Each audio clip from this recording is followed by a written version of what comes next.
Gaza, a small strip of land on the Mediterranean coast, home to over 2 million people. Today, it's at the heart of a humanitarian crisis. A crisis marked by one devastating reality: starvation. Families are struggling to find their next meal. Children are going to bed hungry. The elderly are weak from lack of sustenance. This is the heartbreaking reality of life under siege. The situation is dire. The United Nations has issued urgent warnings. Aid agencies are struggling to meet the overwhelming needs, but the world seems slow to respond. The people of Gaza are trapped in a cycle of conflict and deprivation, and they are paying the price with their health, their livelihoods, and their lives. To understand the hunger in Gaza, we need to understand its root cause: the blockade. This blockade has been in place for over a decade, severely restricting the movement of people and goods. It has created a humanitarian crisis that affects every aspect of life in Gaza. For over 15 years, Israel has imposed strict controls on what goes in and out of Gaza. These controls are not just limited to goods but also to people, making it extremely difficult for residents to travel for work, education, or medical treatment. This includes essential goods like food, water, and medicine. The restrictions have led to shortages of these critical supplies, exacerbating the suffering of the people living in Gaza. Israel says the blockade is for security reasons. They claim it is necessary to prevent weapons and other materials that could be used for attacks from reaching Hamas. They argue it's necessary to prevent weapons from reaching Hamas, the group that controls Gaza. However, this has led to a collective punishment of the entire population, affecting innocent civilians the most. But the impact on ordinary Palestinians is undeniable. Families struggle to find basic necessities and children grow up in an environment of scarcity and fear. The blockade has crippled Gaza's economy, businesses have shut down, and markets are often empty, leaving people with few options to sustain themselves. It's made it nearly impossible to import or export goods. Unemployment is rampant, poverty is widespread. The lack of economic opportunities has left many families in dire straits, and the most vulnerable, as always, are hit the hardest. Children suffer from malnutrition, and families rely heavily on aid to survive. The blockade is not just about restricting goods, it's about controlling lives. It affects every aspect of daily living, from healthcare to education to the ability to move freely. It's about making it incredibly difficult for Palestinians in Gaza to live with dignity. The blockade has turned Gaza into an open-air prison, where hope is scarce and the future is uncertain. October 2023, Hamas launches an attack on Israel. The already dire situation in Gaza takes a turn for the worse. Israel responds with a complete siege. The borders are sealed. No one and nothing gets in or out. Food supplies already low begin to dwindle, supermarket shelves empty out, prices skyrocket. Families who were struggling before are now pushed to the brink of starvation. Parents are forced to make impossible choices, skip meals so their children can eat, sell off their belongings for a pittance, resort to desperate measures just to survive. The international community watches with concern, but concrete action is slow. Meanwhile, the people of Gaza are left to grapple with the consequences of a conflict they did not choose. As weeks turn into months, the situation in Gaza deteriorates further. The signs of famine, once a distant warning, become impossible to ignore. Malnutrition rates, especially among children, skyrocket. Hospitals, already ill-equipped, are overwhelmed with cases of severe wasting. Children, once full of life, are now mere shadows of their former selves. Desperation drives people to extreme measures. Reports emerge of families boiling weeds for sustenance. Others scavenge through garbage dumps, searching for scraps to eat. The will to survive is strong, but the human body can only endure so much. The world begins to take notice. Aid agencies sound the alarm. The word famine is uttered more frequently. But is it enough to break through the political inertia? Section 5. A glimmer of hope, international pressure, yields results. Under mounting pressure, Israel finally relents slightly. They allow limited humanitarian aid into Gaza. It's a trickle compared to the vast need, but it offers a glimmer of hope. Aid agencies work tirelessly to distribute food, water, and medical supplies, but the logistics are daunting. The blockade has crippled Gaza's infrastructure, making it incredibly difficult to reach those most in need. The temporary reprieve offers a stark lesson. International pressure can make a difference, but it needs to be sustained. The world cannot afford to turn its back on Gaza once the headlines fade. Section 6. The Rafah offensive crushing Gaza under a new wave of suffering. Just as things start to improve, tragedy strikes again. Citing security concerns, Israel launches a new military offensive in Rafah, a densely populated area in southern Gaza. The offensive triggers a new wave of displacement. Families are forced to flee their homes, seeking shelter wherever they can. Schools, mosques, and hospitals are overcrowded. Resources already stretched thin are pushed to the breaking point. The offensive also disrupts humanitarian aid operations. Access to Rafah is restricted. Aid workers struggle to reach those in need. The fragile progress made in alleviating the suffering is quickly undone. Section 7. A health catastrophe unfolds. Disease and despair tighten their grip. The combined effects of the blockade, the ongoing conflict, and the mass displacement create a perfect storm for a public health catastrophe. The infrastructure is crumbling under the weight of these pressures, leaving the population vulnerable to a myriad of health issues. The blockade restricts the flow of essential medical supplies and humanitarian aid, exacerbating the crisis. With limited access to clean water, sanitation systems failing, and hospitals overwhelmed, disease outbreaks become rampant. The lack of clean water forces many to rely on contaminated sources, leading to the spread of waterborne diseases. The broken sanitation systems further contribute to the unsanitary conditions, making it nearly impossible to maintain hygiene. Cholera, a waterborne disease that thrives in unsanitary conditions, spreads rapidly. The overcrowded living conditions make it difficult to contain the outbreak, and the lack of medical resources hampers efforts to treat those affected. The situation is dire, with each passing day bringing more cases and more suffering. The healthcare system, already on its knees, is ill-equipped to handle the outbreak. Hospitals are overwhelmed with patients, and healthcare workers are stretched thin, struggling to provide care with inadequate supplies.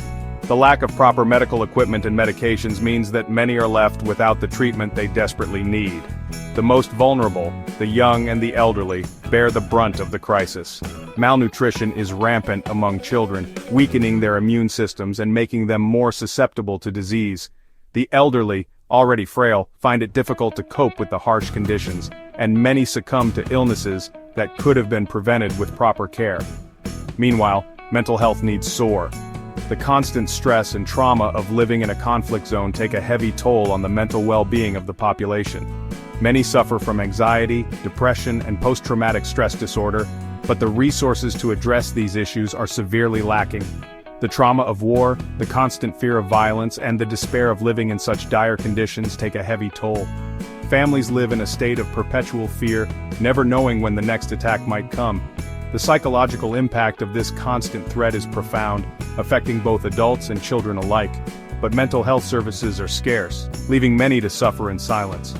The few mental health professionals available are overwhelmed, unable to meet the growing needs of the population.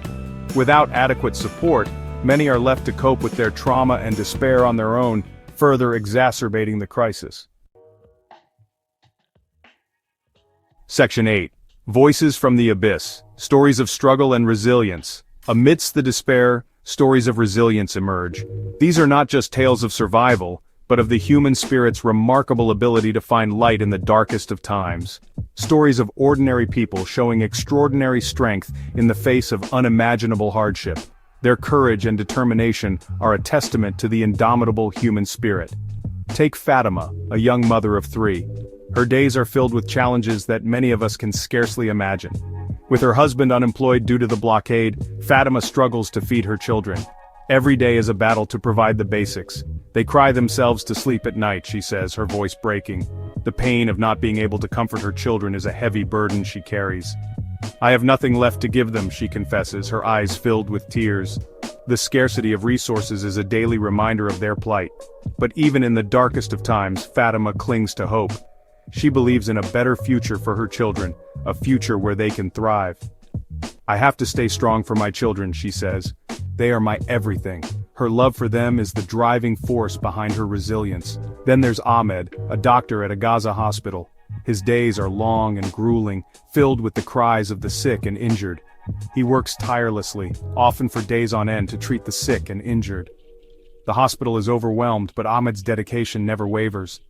We are overwhelmed, he says, his face etched with exhaustion. The weight of responsibility is immense, but he carries it with grace. But we have no choice. The lives of our people depend on us. His commitment to his duty is unwavering even in the face of overwhelming odds. People's lives depend on us. Despite the challenges, Ahmed remains committed to his duty. His resolve is a beacon of hope for many. Despite the challenges, Ahmed remains committed to his duty. His resolve is a beacon of hope for many. I will continue to serve my people, he says, for as long as I have breath in my body. His words are a testament to his unwavering dedication. These are just two of millions of stories. Each one is a testament to the resilience and strength of the human spirit. Stories of hardship, of resilience, of the human spirit's ability to endure even in the most trying of circumstances. These narratives are a powerful reminder of our shared humanity. These stories deserve to be heard. They are a call to action, a plea for empathy and understanding. These voices deserve to be amplified. In sharing their stories, we honor their strength and resilience, and we remind the world of the enduring power of the human spirit. Section 9. A World's Indifference, the International Response and its Shortcomings. The international community has, of course, condemned the situation in Gaza.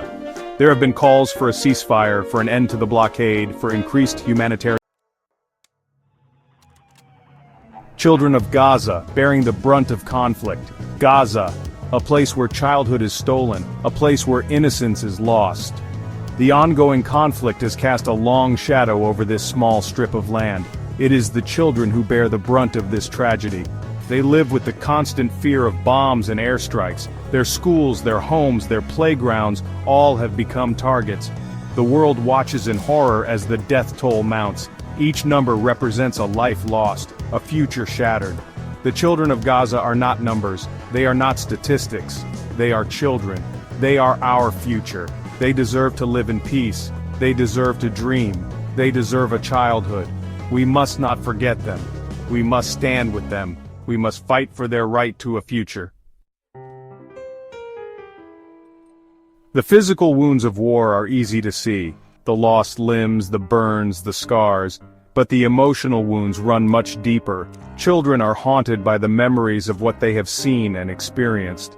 They have lost parents, siblings, and friends. They have witnessed unimaginable violence. Many children suffer from post-traumatic stress disorder, PTSD. They have nightmares. They are afraid to leave their homes. They have trouble concentrating in school. They are withdrawn and silent, or they lash out in anger. These are the invisible scars of war. The healthcare system in Gaza is overwhelmed.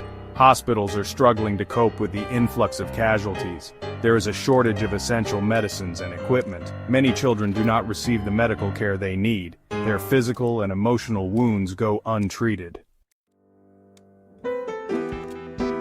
Amidst the despair, there is a glimmer of hope. Over 300 injured children have been evacuated from Gaza to Doha, Qatar, for medical treatment. They are receiving world-class care at Sidra Hospital. This is a state-of-the-art facility with specialized doctors and nurses.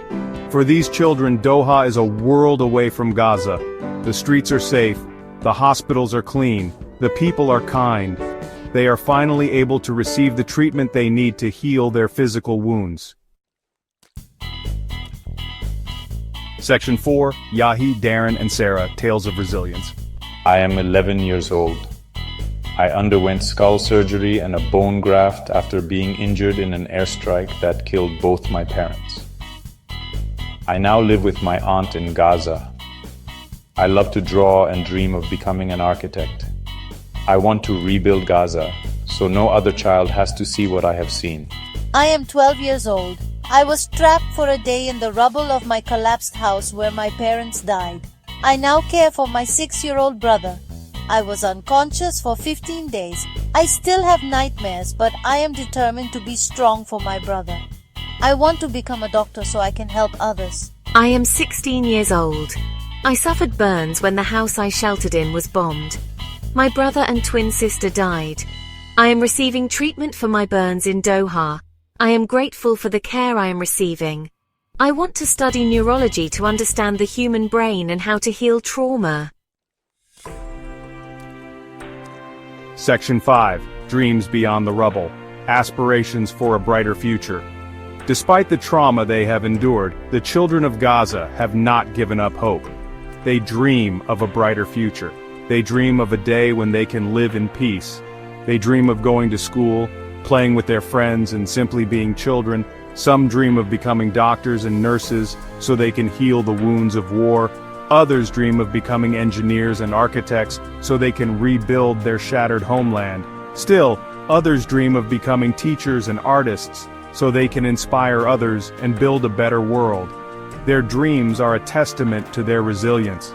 They are a powerful reminder that even in the darkest of times, hope can still flourish. Their stories are an inspiration to us all. Section 6. Conclusion. The seeds of hope, planted in the hearts of children. The children of Gaza have witnessed the worst of humanity, but they have also shown us the best. They have shown us the true meaning of courage, resilience, and hope. They are the seeds of hope, planted in the fertile ground of their dreams. It is our responsibility to nurture these seeds. We must provide them with the support they need to heal, to learn, and to grow. We must listen to their stories and amplify their voices. We must work to create a world where all children can live